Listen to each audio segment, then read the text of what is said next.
السلام عليكم ورحمة الله وبركاته. ازيكم؟ يا رب تكونوا بخير وبصحة وسلامة. ومعاكم أحمد عبد الغني، وجينا في رسالة جديدة من رسائل. رسالة النهاردة: من تواضع لله رفعه. اوعى في يوم من الأيام يغرك اللي انت وصلت له. اوعى في يوم في الأيام تشوف نفسك وتيجي على الناس اللي كانوا أسباب ربنا حطهم في حياتك علشان يوصلوك وينجحوك، زي الابن لأبوه وأمه، وزي الموظف لمديرينه والناس اللي بتسبورت معاه وبتدعمه في شغله، واللي كانوا أسباب من ربنا سبحانه وتعالى حطهم في طريقه علشان خاطر إن هم يوصل لدرجة كويسة.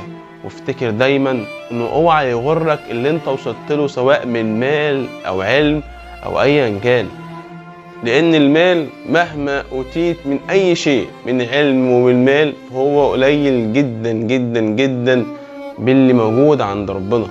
اوعى في يوم من الايام تشوف نفسك وتحس نفسك اللي انت عندك سلطة وعندك حاجات كتير جدا اعلى من البشر، وممكن توصل كمان تقول انا مفيش حد زيي، وتنسى الخالق وانت لا حول الله مخلوق.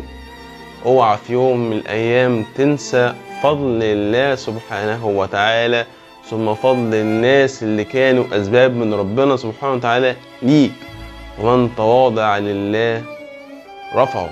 افتكر دايما طول ما انت متواضع، طول ما انت بتكسب حب الناس ليك، طول ما انت ربنا سبحانه وتعالى دايما عمال بيرفعك درجات، لانك انت تواضعك دايما بيخليك حاسس بفضل الله سبحانه وتعالى، حاسس بفضل الناس ان ربنا حطهم سبب رئيسي في حياتك علشان خاطر يغيروها ويقلوها للأفضل.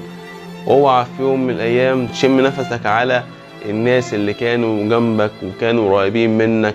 اوعى في يوم من الأيام يغرك نفسك وتنسى الخالق وانت المخلوق. وافتكر دايما ان من تواضع لله رفعه. اشوفكم على خير ان شاء الله بإذن الله في رسالة جديدة من رسائل، والسلام عليكم ورحمة الله وبركاته.